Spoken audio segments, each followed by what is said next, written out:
forgot to change the orientation before I started. I gotta hold y'all like this. It's cool. It's not that bad this time. Anyway, welcome to 659. Right? 659. Today's the day of 5, day of power on this wonderful Thursday. We move in gratitude.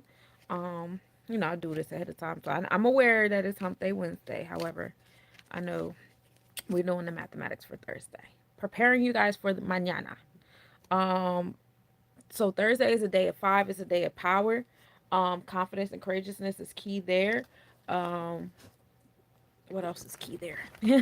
When we deal with 5, we're dealing with Jabora. We're also dealing with Hera Kahuti, the celestial enforcer, enforcing our internal law. When we deal with numerology with the 5, we're dealing with, our adventurous self, our curious self. When we are dealing with 5 in the realms of numerology, not numerology, and astrology, is Leo energy, still bringing us to that confidence and courageousness, our creativity, our inner thespian. So we're going to take that celestial enforcer, that fire energy of getting it done, going on adventures, satisfying our curiosity, and we're going to put it into the month of 6. We know this is the month of Tippereth. This is the month of Virgo energy. Health, wellness, daily routine is key here. Your creative self, being in that confidence and courageousness. 6 deals with equality. The mantra for the month is you reap what you sow. So like you're going to reap it. What you put in is what you're going to get out. Not as well as the 9, but 6 is another number of creation, right? So this is all about equality. This is all, so of course we want to harvest this 5 that we have, the celestial enforcer energy, especially after Wednesday, creating our celestial law and boundaries in order, right? So now we're in the space of mastery. We're at an 11. So when you put that 5, that Herakuti, that solar plexus chakra, that Leo energy into the 6, which is temporary beauty, organization, management, harvesting, it brings us to a sense of mastery. We master ourselves so well, we become an inspiration and aspiration to other people, places, things, situations, and ideas around us, and it's a beautiful thing. So we're going to take that number of mastery and we're going to put it into the year of 9, because of course we want to give birth to what we just mastered. It's great here, right? So this is the year of 9. This is the year of Yesod. This is the year of Yemoja. This is the year of Sagittarius energy, all dealing with the reproductive system, the reproductive self. This is the year of born. It was brought to us by 2025, wisdom in our cipher and wisdom in our power, which, like I said, it brings us to 9. So we take that 11, we put it into 9. 9 is going to say, okay, you can have that number of mastery. You're going to do it with a 20, which is wisdom in our cipher. Wisdom is the exercise of your knowledge. You get the knowledge, you get the download, you get the information or whatever, and you exercise it. And as you're exercising it, you're coming up with these analysis. You're coming up with these, predictions. They're starting to take form. So right before you get to your understanding, you have a sense of wisdom. Okay. So overall, today is a day of 2. Well, Thursday, excuse me. I'm pre-gaming you guys for tomorrow, y'all. Thursday, the day of Obatala, is a day of 2. It's a day of wisdom. Okay. It's a day of Chokma, the exercise of your intellect. 2 deals with Taurus energy. This is what you value and prioritize. It's the space of possessions and what you find beauty in, your creative self, the heart chakra. This is the balance between wealth, material wealth, and your emotional self. Business is heavy here too in the Venusian energy, agriculture, facets of love, whether it's family, friends, romantic, self, whatever, what have you. Self esteem is also a big thing here. All about what you prioritize in the order of operation. We love it here on the 2s. 2 also deals with Mayat, law, justice, righteousness, and the realms of that energy too. 2 can also deal with interpersonal relationships. So that is what we're dealing with on Thursday is wisdom. Chokma is the Sephiro to go to, and we love it there. So let's talk about what's astronomically happening on the day of 2. We start the day off with a 69% waxing gibbous moon. We're in that moon of building tangible things in our space. Moon rising at 3:17 p.m., setting at 2:17 a.m. We are in Libra on the tropical chart. Peace and love, beloved. We're in Libra, so we're in that balance, harmony, and justice on the tropical chart. So the moon is the what? The moon is our emotions, our sense of belonging, our intuition, our nurturing self, and it's being expressed through like tropical charges with our mindset, how we're thinking things are. So it's being expressed mentally through interpersonal relationships, bonds, and contracts. law, justice, truth, and righteousness. That's what's on our mind when we come into our space of belonging and nurturing. We want to nurture those interpersonal relationships. We want to nurture those bonds and contracts. We want to nurture our truth, right? And our energy exchanges of things. The moon is in Virgo. The moon is at 12 degrees Virgo. Virgo deals with health, wellness, daily routine, moral and integral code, listening and teaching, speaking and learning, right? So while our mind is on that law, justice, truth, and righteousness with that nurturing, intuitive energy, what's happening in our energy exchanges is we're applying that mindset to our daily routine. We're learning more about it. We're talking about it. We're teaching it. We're communicating an expression. We're embedding it in our moral code and our activities and behavior. And then on the draconic chart, our soul is also having the Leo experience. I mean the Libra experience. Excuse me. This is all happening in the eighth house. So a lot of building and destroying transformations is occurring from the moon, with the moon having this energy. It's going towards our eighth house. Eighth house also deals with business, as well as building and destroying. As far as the lunar mansion that we are starting the day off in on Thursday, we will be in the 13th lunar mansion. That's the Hasta Nakshatra.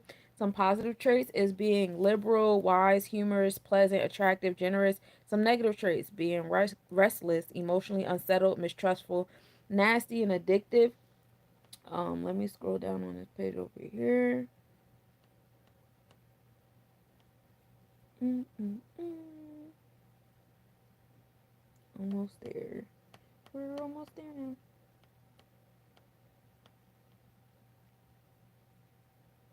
Okay. So this goes from 10 degrees Virgo to 23 degrees Virgo. Is ruled by the moon and associated with the deity Saptar. Right? That's the nashatra I want to go to. And it represents vitality, new beginnings, and creative powers to the sun. This nakshatra is of craftsmanship, dexterity, and communication, associated with manual skills, learning, and the ability to transform ideas into reality. All right. The moon's transit through here brings desire to work with hands-on tasks and engage in creative activities, whether it's crafting, writing, designing, or problem solving. This is a time to focus on practical creation, improve communication. The moon's transit through Hasta, people may feel more inclined to express themselves clearly, whether through spoken words, writing, or gestures. It's excellent time for negotiations, teaching, or learning new skills. Emotional sensitivity and service. While the moon is in Hasta, there is a tendency to feel emotionally connected to service and healing roles. That's that Virgo energy. Peace, Adonis. Individuals may feel deeper sense of responsibility to others and may engage in activities that require empathy and care. The Moon Hasta creates a strong desire to see practical results for one's effort. It's a time when people may want to focus on tasks that produce concrete outcomes, whether it's a project at work, a creative endeavor, or a personal goal. So that's what's happening with the moon in that nakshatra. We're in the 13th lunar mansion, y'all. Um, what else is going on? Sunrise at 5:30 a.m., sunset at 8:25 p.m. Our sun does our experience, rules over our experience, our extroverted self, our masculine energy, and how our masculine energy interacts with the masculine energy around us, right? And so that is being expressed and experienced through Gemini in our mindset, because tropical rules over your thoughts. You're thinking about having Gemini experiences, being flexible and focused. A lot of opportunities coming your way. Say yes to all of them, say no to all of them. It's your world. The goal there is to be, you can dibble dabble on some and be a master of one. Okay. um I like to just dibble dabble, you know what I'm saying. I don't know what I'm a master of. I just be everywhere.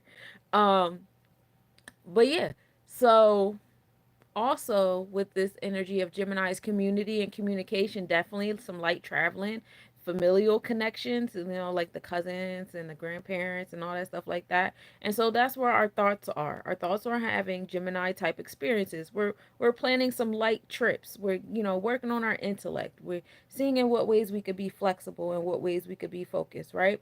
And our energy exchanges, what's happening around us is the sun is giving us Taurus experiences. Taurus experiences is a balance between business, wealth, and love and relationships, right? Facets of forgiveness, togetherness, that, too, I was explaining very thoroughly. And then we are having our spiritual experiences is in Gemini. So we're having, intellect, our auric body is pulling us towards those community and traveling experiences. So, the draconic chart moves before the tropical chart. So our spirit is already traveled to these different places that your mindset is starting to travel to.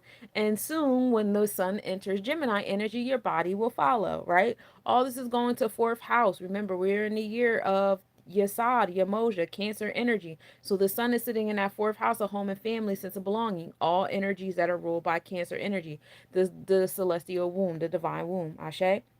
The AM visibility of the moon begins as well. So we'll start seeing the moon in the daytime starting on Thursday. So don't get all crazy and start taking videos and oh my God, TikTok, the world is ending because I see the moon in the daytime. It happens regularly, guys. Um, the moon and Parima are also at minimum angle at 6:41 a.m. The moon will be 4.8 degrees south southwest. Conjunction at 9:28 a.m. with the moon being 5.1 degrees south. Observe at 2:01 a.m. with a 5.4 degree west separation. Now, Parima is the star of prophecy. You have moon ruling over our intuition, our emotional self. So, pretty self-explanatory. Like, nurturing your prophecies, allowing some prophetic spaces to come into your, you'll feel it in your emotional compass. You know what I'm saying? Like, your mindset creates the auric body around you. Your emotions are the compass that allows you to navigate through the reality that you created with your mind. You know what I'm saying? So, um, if your mind is thinking some stuff and your emotions don't really like it, be careful with that because that's how you create physical ailments. You start having strokes, you start stressing, you get the cancer and all those other different things. You know what I'm saying? So be mindful with that, be careful with that. It's not nothing to play with too much, but you know what I'm saying? Coming back to the fact that Moon and Parima, that is, our emotions with Parima being, a star in the Virgo constellation, giving us that intellect, right? There is a like a triangular period pyramid type situation happening. The moon is at the top, so we got our nurturer, our intuition, our sense of belonging at the top. Then we have, oh, it's like a kite cross situation.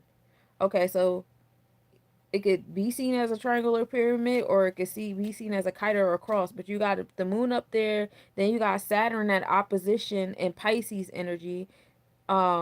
So the moon is up there in Virgo Libra in the eighth house. We explained that deeply.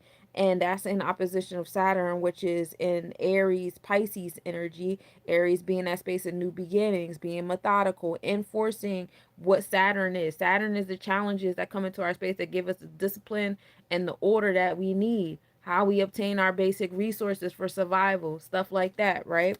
And so it's being expressed in Aries. So it's giving us that energy of new beginnings towards our second house, the house of possessions, belongings, what we prioritize. And then Vedically it's in Pisces, so it's in that space of belief, in the space of endings. A lot of things are ending in Saturn energy with that space of authority, right? We see a lot of that stuff happening with the government, with corporations, the economy and stuff like that. A lot of things that we've held in our space as, authority over us and our daily selves and stuff like that is being eradicated slowly but surely. And so that is the top and bottom. Now going perpendicular, you have Pluto over here at in Aquarius. So Pluto creates transformations, empowerment, unraveling secrets, and it's doing that in a Aquarian fashion, being revolutionary, being unique, going towards people that are separated from society, and empires is a big thing here too. Because Aquarius deals with society. Aquarius also deals with electronic communication, the ones and zeros, and Pluto's in Capricorn constellation. So Pluto's provide. So while that's happening in the thought process of Pluto, it is in Aquarius is the thought process. What's happening in the physical world is Capricorn, the authority, the challenges, the survival of self, how you obtain your basic resources. So that's pretty cool, and that's happening towards the 12th house, which brings us back to that Piscean energy of endings. Bringing things into a close, getting into the Akashic records, things be beneath the horizon, things beyond the five senses is where Pluto is now creating those transformations. They come back to what I've been telling you guys, lives and lives and lives again. What's happening down here is also happening in the spiritual realm. We see the transformations of power, right? Lots people are starting to take their power back, from these corporations, from these governments, from the economy, from different people, places, things, situations. You know what I'm saying? Whatever people's personal situations is, they're starting to stand up for themselves. They're starting to counterattack, counteract, or whatever, what have you. And so, like, outside looking in, it just looked like a bunch of people arguing. And why can't we just get along? Woo wop. Well, you got to understand this is a spiritual experience in the physical realm. People are learning to stand up for themselves and speak back, whether right, wrong, or indifferent. You're not going to kick me down and make me look crazy and da da da da. It's my turn to speak up now. We got Lilith and Libra, and we got a famous Libra out here talking that talk. You know what I'm saying? We got a Gemini out here talking that talk. These celebrities, these stars are personifications of what's going on in above and below. And these are things that are happening in your personal life too, I'm sure. You guys are being called on standing your ground and standing up for yourself and having certain conversations, or now coming into new energy exchanges and stuff like that. You're just not tolerating the shit that you used to tolerate in your previous energy exchanges. It's all in alignment. And that's what, the Pluto now sitting in that 12th house is saying is, I've been doing this stuff in the physical realm. Now I'm doing these transformations in the society and in the authority, the structure of the spiritual realm towards that 12th house. All right. And then in opposition of Pluto, you have Uranus providing the progressive changes that put us where we say we want to be at, right? So you got Pluto being in opposition of Uranus is kind of crazy. So not only are transformations occurring, but if you out here pretending like you not pretending, but if you are afraid, if you're not making the moves, this, that, and the third, you will be pushed to do so because Uranus gonna push the shit out of you. Uranus is like the one, like, say you like about to dive in the pool, but you get scared, right? Like you on the edge of the joint and you like, I'm second thinking it. Uranus is that fat kid that run up and push you off and be giggling like, you said you wanted to jump. You're welcome. Like that's Uranus, okay? But you got in the water though, you jumped, it was great. Everybody was looking at you. You had a great time, you know what I'm saying? But it took that crazy push for it to happen. You know what I'm saying? But that push is happening, is being expressed in Taurus energy on the tropical and on the Vedic chart. Now we are not at 4-degree Taurus energy on the Vedic chart, while we're at a 28-degree on the tropical chart. So it's being, we're being pushed towards, again, coming back to the 2 energy. And, we keep coming back to Taurus and Pisces in some type of way, shape, or form, which is bringing us to that mindset of the balance of the physical world and what we find beauty in and what we prioritize and value, and the space of the spirituality, emotions, intuition, empathy, not just your own, but how are you feeling other people's auric bodies as well, is Piscean energy, right? But anyway, coming back to Uranus. Uranus is over there doing things in Taurus energy, providing progressive pushes in our pentacles and what we value and prioritize, our space of business and our facets of love. And what we find beauty in. And that's happening in the 3rd house, community, communication. That's that Gemini energy. So as like I said, you're going to start meeting people. First of all, it's going to be some of the people that you already around, but then it's also going to put you in spaces where you're going to meet other people and they're going to mirror the same exact energy to see if you learned your lesson. Like, okay, it was easy to get rid of it for them people because they've been playing in your face for years. But what about this new person I'm about to bring in your space? You gonna get them the same treatment? You gonna stand up for yourself, or you gonna let that person do whatever they want to do? You know what I'm saying?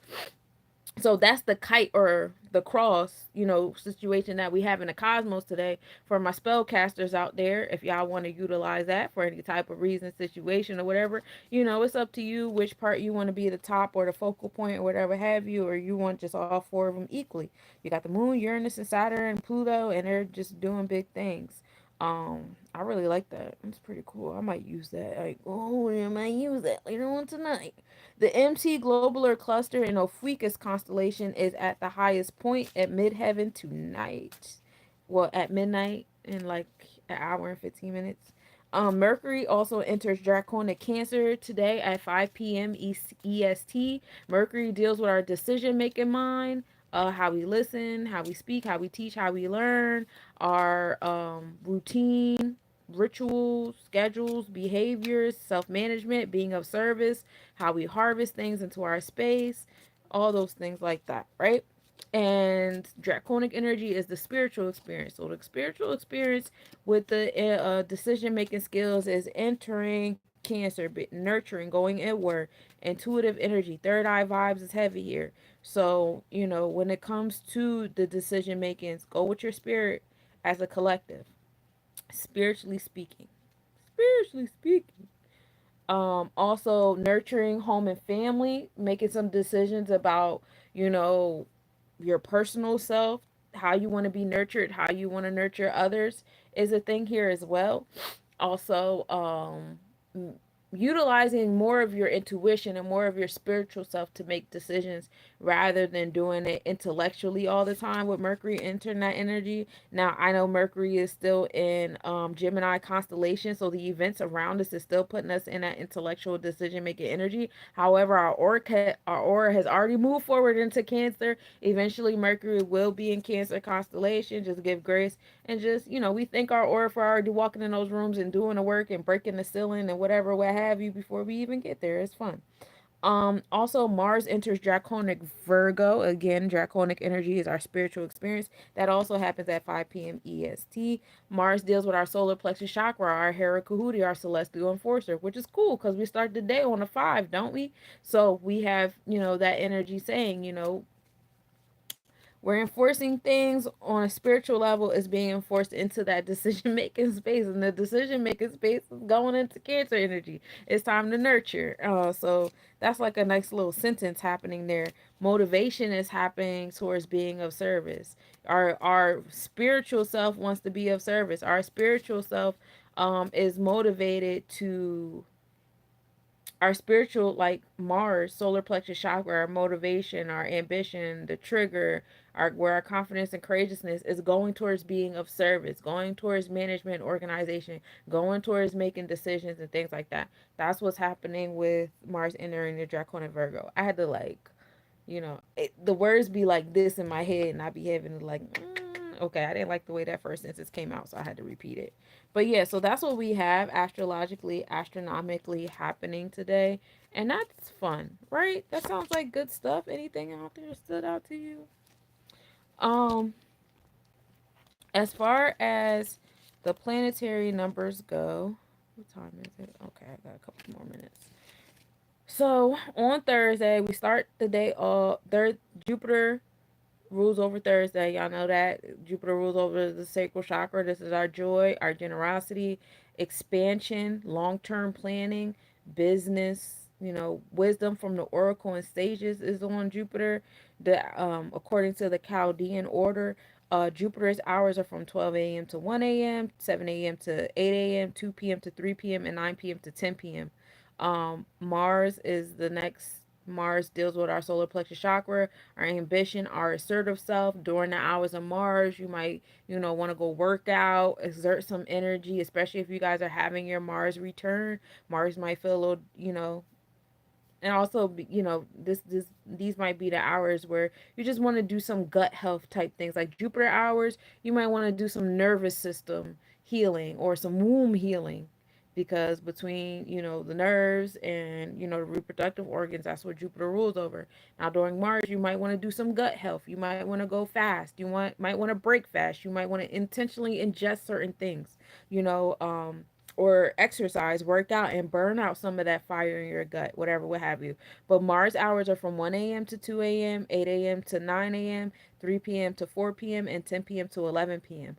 The sun, the sun is, our masculine energy, our masculine self. And when I say masculine, I don't mean like manly men or none of that shit. I mean the physical, outside of self. You know what I'm saying? It's that energy and how that energy interacts with other people's outside of self energy. The sun deals with our experiences, how we exert ourselves. That's the sun, okay? Sun also deals with vitality. So during this period of time, during the hours of the sun, you might want to work on some type of vitality. Like with Mars, you might want to do some CrossFit, some Zumba, some sweat type thing. But when the sun comes around, you might want to do some, like, special kinds of yoga or breathing techniques to, awaken the fire within. You know what I'm saying? So those hours of the sun are from 2 a.m. to 3 a.m., 9 a.m. to 10 a.m., 4 p.m. to 5 p.m., and 11 p.m. to midnight. Then we get into Venus. Venus rules over our heart chakra. Our heart health is heavy here. We're also dealing with our eyes in a sense here because Venus deals with beauty. Beauty is in the eye of the beholder. Venusian hours are good for business planning because Venus deals over wealth, dealing with finances and stuff like that. Romantic pursuits for my creatives out there, any type of art creation, things of that nature. Venus is the go-to. Those are the things that you might want to do around Venusian hours, which are from 3 a.m. to 4 a.m., 10 a.m. to 11 a.m., 5 p.m. to 6 p.m., and 12 p.m. to, and midnight. Of course, we start Friday, the holy day, on a Venusian hour. And then we get into Mercury. Mercury is our decision making mind. You know what I'm saying? This is Mercury deals with service, routine, scheduling, organizing ourselves. During a Mercurian hour, you might want to pull out your agenda, take out a to do list or two, get it if you want to express some things, write some things, channeling and invocation, reading, writing, you know what I'm saying? Stuff like that. I've been thinking, I seen that Rashad Jamal's wife has been posting his address. I've been thinking during a mercurial hour, probably like freestyling a letter. I think I want to send him a letter. I think I want to, send some letters. It's off a GP. What do I want to talk about? I have no idea. I was just going to do it during the mercurial hour because I'm really good at, like, channel writing, and just, see what spirit tells me to tell him or something, and just go from there. But I was thinking about doing that. And that's just me sharing. I don't know why I just shared that. I don't know if somebody was listening, and I don't know. But that's something to do. Mercury's hours are also good for trading because trading is heavy on decision making, which is crossroad shit, which is like Mercury's like, we love it here. This is also a good space to, do some things of service. If you want to clean some shit, you want to organize, compartmentalize. Mercurian hours are, good to go. Also paying attention to your own personal mercurial placement or whatever during these hours is cool. Nurture that part of yourself. As far as your body parts go, mental health is definitely heavy here. Your throat chakra, ear, nose, and throat area is important here to take care of during these hours. Excuse me. Mercury's hours are from 4 a.m. to 5 a.m., 11 a.m. to 12 p.m., and 6 p.m. to 7 p.m. Then we get into the moon. The moon is when we deal with home and family, our intuitive self, our nurturing self, our emotional self. You might want to take a cry, you might want to hug yourself. I don't know, some self care type things that make you feel good is during the moon hours. Taking care of your home in any type of way, shape, or form. You know, visiting or communicating with a matriarch in your space. Peace, Dre. How you doing, love? All these things are great to do during the hours of the moon. Um, the moon's hours are from, hold on,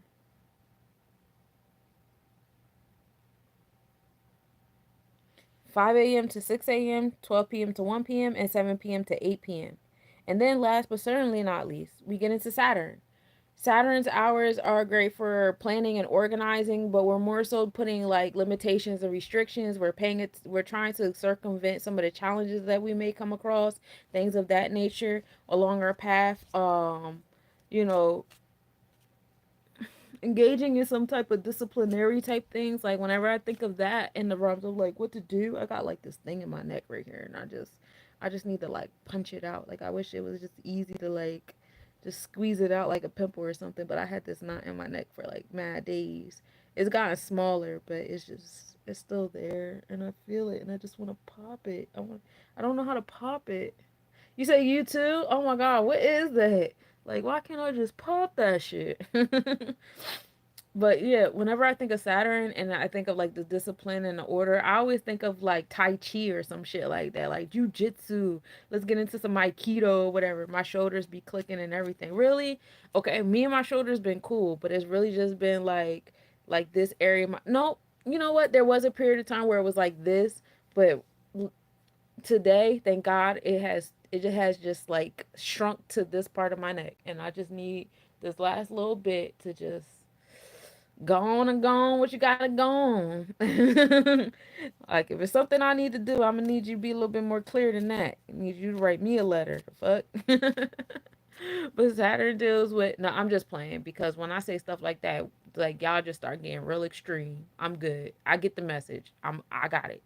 Anyway, um, so when you're dealing with Saturn, that's what you're dealing with. You're dealing with your discipline and order and stuff like that, and authority and stuff. And we love it here. So Saturn's hours are from 6 a.m. to 7 a.m., 1 p.m. to 2 p.m., and 8 p.m. to, I said, yeah, 6 a.m. to 7 a.m., 1 p.m. to 2 p.m., and 8 p.m. to 9 p.m. So those are the celestial hours for Thursday. Yeah. So we've gone over the numerology, the astrology, the Chaldean order, the nakshatras for tomorrow. Um, I'm about to read y'all on out. Cause like I said, your girl tired. The work week is starting to catch up with me. I ain't gonna hold you. It's catching up with your girl. I'm trying my best. As far as the ancient Kemetic calendar goes, late May to late June is the month of a PP, a pi pi. I don't know. EPIPI, okay? We're in the season of Shamu, which is the harvest season, and the ruling deity over this month is Thoth or Ra. Harvesting continues, and this month was often a time for offerings and sacrifices to ensure good crop yield, and we love it here. Um, what else we got going on?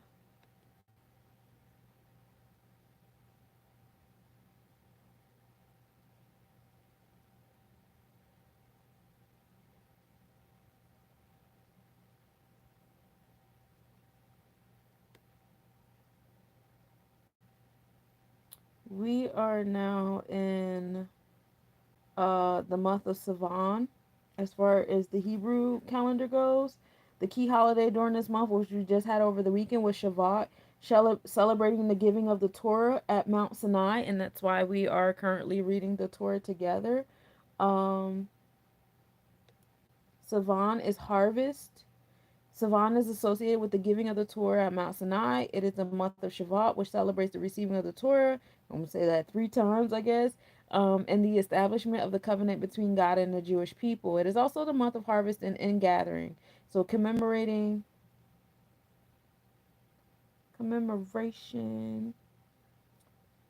And as far as the day of the week that we are in, well, Thursday will be in the Hebrew calendar is Yom Shemishi, which means fifth day. Okay, and so on the fifth day, God created the creatures of the sea and the birds of the air. This is Genesis 1:20 to 23. It is associated with movement, life, and the creation of living beings. The fifth day symbolizes freedom, expression, and the divine spark of life. It is also associated with renewal and inspiration, as the animals that populate the earth are given the ability to move freely. Yam Shemishi is life, movement, and inspiration. Okay. As far as the Hindu calendar goes, we are on the day. This deity that rules over this day is Lord Brihaspati. Of course, the planet is Jupiter, and Lord Brihaspati is the guru of the gods and the deity of wisdom, knowledge, and education. Jupiter, the planet associated with wisdom, abundance, and divine grace, is closely related to Lord Brihaspati's qualities and righteousness and spiritual insight.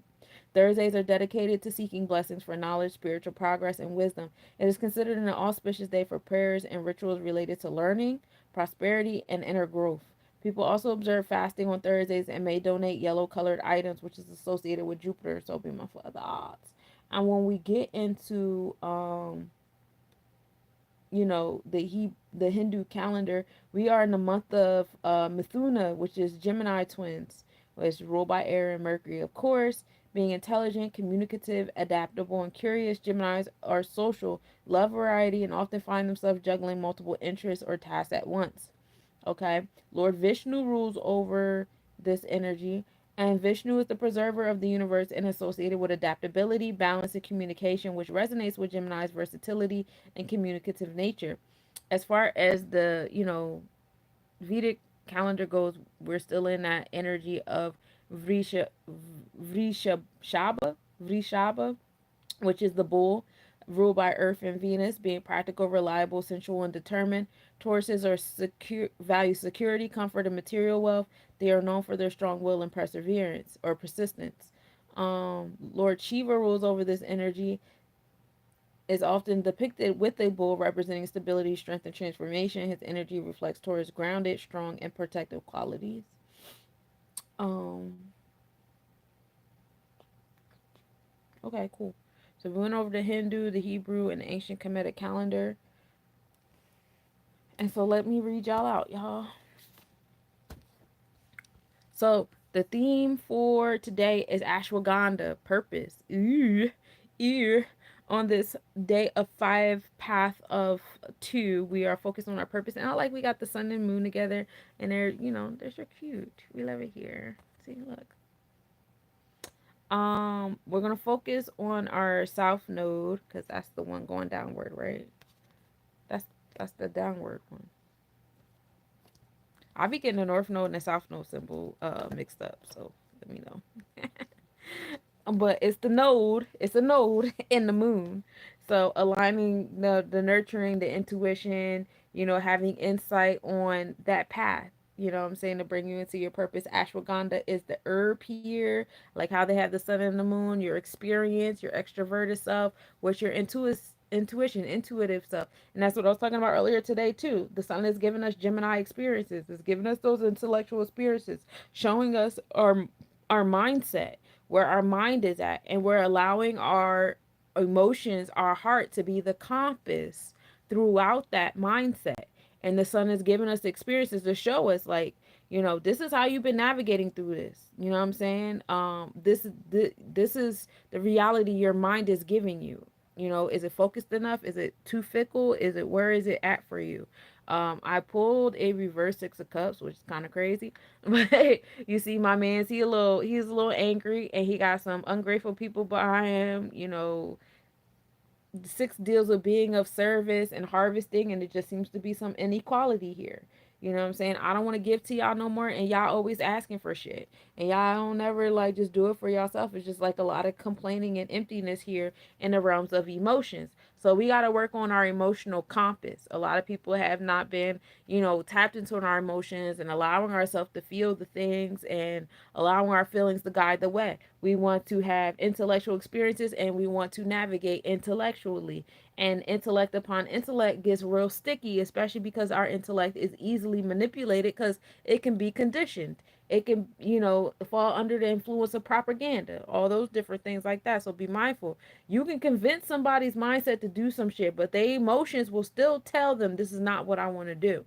And that's why throughout life we have been taught to now listen to our emotions. Whenever I have this kind of conversation with y'all, you know where my mind always goes to? It always goes to gym class. I remember in gym class as a girl, you always got to get changed. You got to do gym every day.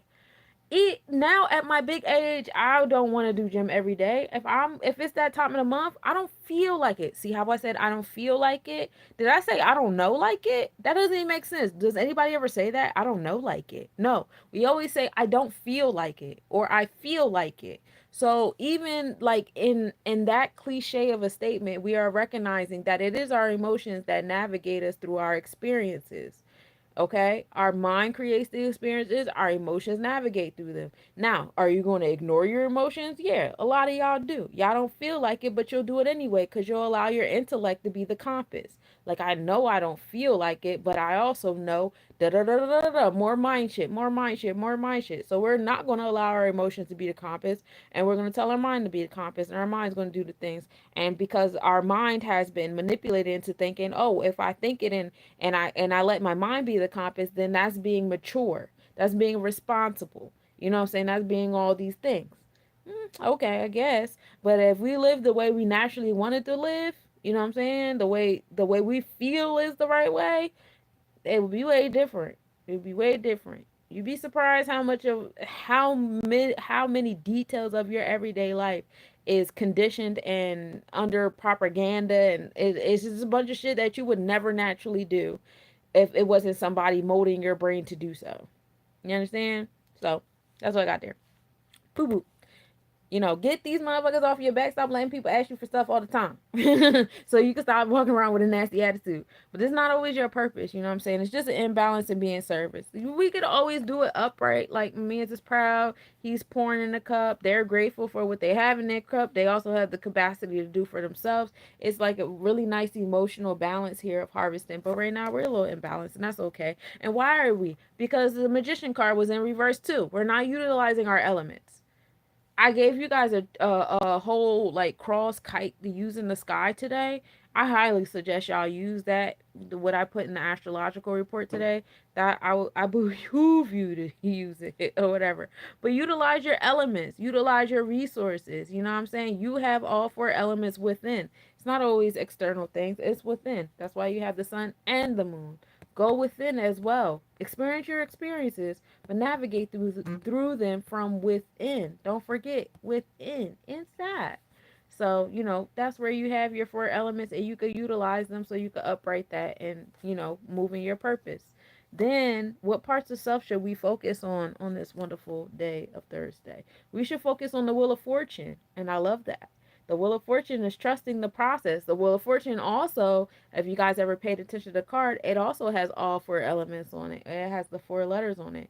As far as our Sephiros that we're focusing on our chesed, which is our internal law, justice, truth, and righteousness. We get into that Piscean energy, that empath, the emotions, the deep waters, and we're connecting that to Netzach, our celestial designer. So we're designing what we feel. So yes, coming back into like how you feel matters, and it's going to design the reality that you should have in your space. Okay? With the Wheel of Fortune card, that's what we should focus on. Cough. And then also our solar plexus chakra, prayer, enforcing things with prayer, meditation, manifesting, talking, freestyle writing, invocation, whatever other synonym you guys want to use. Because I know for a lot of y'all hear prayer and y'all conditioning has taught y'all to lose y'all fucking minds when y'all hear certain keywords that are associated with the church or Christianity. I don't understand it, but go off. That's your shit. You know what I'm saying? That's what your emotions tell you to do from that conditioning. Hey, you could do that what you want. I'm not trying to trigger nobody. I'm just trying to get the message out. Boom. And then, in conclusion, a good marriage happens here, which is pretty cool because we're on a day of two. That's cool. Of course, we want to end on a good marriage, and it might not always be on somebody outside of self. It could just be like the facets within yourself. It could also be the relations between yourself and those you're serving, and how they should be showing a sense of gratitude and reciprocation to your service. Or it could be the relationship between you and the elements within yourself and how you're navigating them. Or it could be a good marriage between your chesed, your internal law, your internal mayat, and how you're designing with them and your netzach. Or it could be relationship between you and your solar plexus chakra and how well you're enforcing your solar plexus chakra in prayer. Of course we have to enforce that internal law of mayat. And when we enforce it, we are celestially designing things in our space. So that's pretty cool there too. And that's also a great way to use your elements in your space. So that's what I got for you today on today's reading. I really like that. I feel like a lot of that was for me as well. Um, yeah. I hope you guys enjoy. I'm trying to take it down early. I had told myself when I first started this job that I wasn't going to work on Wednesdays. I was like, we're going to stay part time. We're not going to work on Wednesdays. Da, da, da. And what had happened was I got offered a full time position. And now I don't regret it. It's cool because I'm almost to the end of the school year. But yeah, next time I'm gonna stick to my guns. I said I said 4 days a week, and I meant that shit. And I should have meant that shit. Cause now my legs feel like shit. My legs are swollen as shit today. It's crazy. It's like clockwork. I swear it's like instant karma. Like you said you want to take Wednesdays off, so now every Wednesday it's like something that's reminding me that I told myself that I should take Wednesdays off. Whether it's difficult to get to work, difficult to get home. Like right now my legs are very very swollen, and they're when they get swollen like this they're very painful. Is just certain little things happen to remind me, like I said, you said And now, and by Wednesday I'm very sleepy as well. Cause I get off of work and then I still be on go. Ain't no sit still until about I don't stop doing things until after this. After I turn these cameras off for the forecast, then I'm like, okay, I can sit down. And sometimes not even that, especially if it's on the weekend. Because you guys know I do a psychic hotline on my computer. So then sometimes even after that, I'm still doing stuff. Can't stop, won't stop. But that's what I got for y'all. I hope y'all you enjoy y'all Thursday. I'm about to take a little nappy nap because I gotta get up in a few hours. And it's gonna be a great time, and we're gonna enjoy this day of two, and we're gonna enjoy that Mercury and that Mars transit. Remember Mercury is going into Cancer, and Mars is going into somewhere on the draconic chart. Virgo, right? Yeah, Mars is entering Virgo on the draconic chart. Mercury is entering Cancer on the draconic chart, and that's our auric body leading the way before our tropical placement get there, before our Vedic placement get there. And we move in gratitude for our aura to say, hey, I volunteer as tribute. I'll just go first, you know what I'm saying? See if there's some olive branches out there, what's what, if we still flutter or whatever, know what I mean? And then I'll come back with the message. And then after that, like, you could just do whatever, it's your world after that. So we give thanks for our auric body for making those moves and doing the things. And you know, if I was y'all on a Thursday, a day that's associated with getting your wisdom from the oracle sages, I would tap into my auric body. I would tap into the energy. We just got out of the moon being next to Parima with the prophecies and stuff like that. I'm pretty sure some of that electromagnetic energy is still on the moon right now for y'all to tap into and you know, get into where it kind of experiences the more aura heaven over there with Mercury and Mars over there as soon as it walks into the scene. You know what I'm saying? Because that's pre-gaming you for when your mind and your body walk in. You know what I'm saying? Um, take these planets on the transit chart, this alignment, and align it with your personal chart. Y'all know I'm a bit advocate for the progressive chart, but if you guys are still doing some healing with who you were when you first got here and you guys are still trying to figure out that life and stuff like that, yeah, do your natal chart, but definitely do your progressive chart. And they say do transit is cool, but I like synastry. I would rather do a synastry chart reading with this date and your progressive chart placements. Um, because transit kind of align more so makes the current planets like more sucked into you. I like to see how they actually cross rather than one being absorbed into the other. Salad versus soup. That was an analogy I gave earlier too. Salad versus melting pot. I like the salad. um, but yeah, I love you guys so much. I hope you guys have a great evening. Over the weekend, let me rest a little bit. Over the weekend, I will get back into it because I owe you guys a reading. I owe you guys, elemental readings, and for you guys to tap in and say, "Can I get a reading?" I owe y'all one of those. So I'm gonna aim for Saturday, if not Sunday evening. One of those days, we're gonna do it, and I'll be here for you. See you guys later. You guys are so amazing. Peace to everybody on Facebook. Peace to y'all on TikTok. Gang gang. And peace to you guys on YouTube.